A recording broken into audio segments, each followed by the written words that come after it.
You're watching CN 100, Sports on Demand.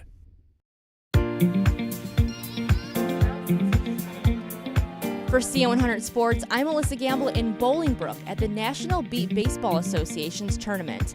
Now, today's game is a little bit different than others because all of the players here have varying degrees of visual impairments. Now, while this game might be a little bit different, the competition here is just as fierce.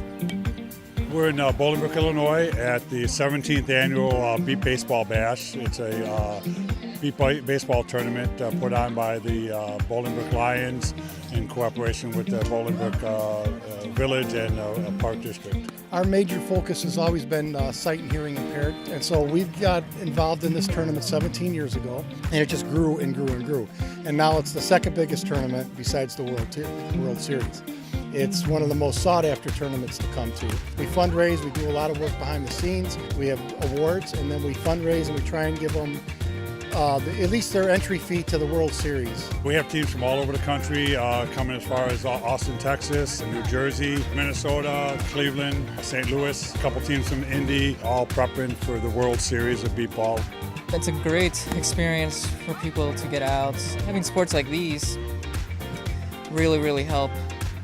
You know, people become more active, more involved with, the blind community and become more social with other people from different states and stuff. Because of playing this sport, I've gotten to make friends from New Jersey to Taiwan to California to Florida. You meet people from everywhere. I've gotten to travel into like Minnesota, Cleveland. This year we're going to Wisconsin for our World Series. I mean, I've been there, but to go and play ball there is another entirely different situation.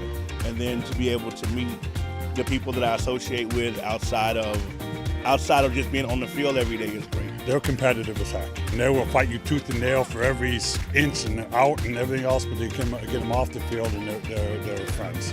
We're one big family, and we just come out here and beat each other up on the weekends. Because there's varying degrees of blindness, they all have to wear a blindfold to kind of level the playing field. And we play with specialized equipment. We have beeping balls and buzzing bases. We only have two bases. There's first and there's third. And when the batter hits the ball, either first base or third base is going to go off. You don't know which one's going to go on when you hit the ball, so you kind of have to be listening for that as well. Pitcher and catcher pitch to their own team. So we're not trying to strike the batter out, we're trying to put the ball in play. When you hit the ball, the other team, they're going to try and grab the ball and put it up in the air. Your goal is to get to the base before one of those 6 defenders in the outfield gets the ball and puts you out. If the runner gets to the base first, then they score a run. With beat ball, we're all about adaptation, right?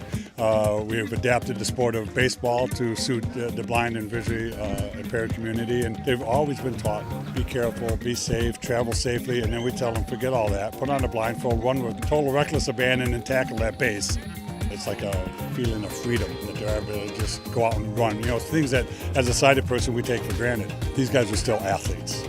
They're people playing ball.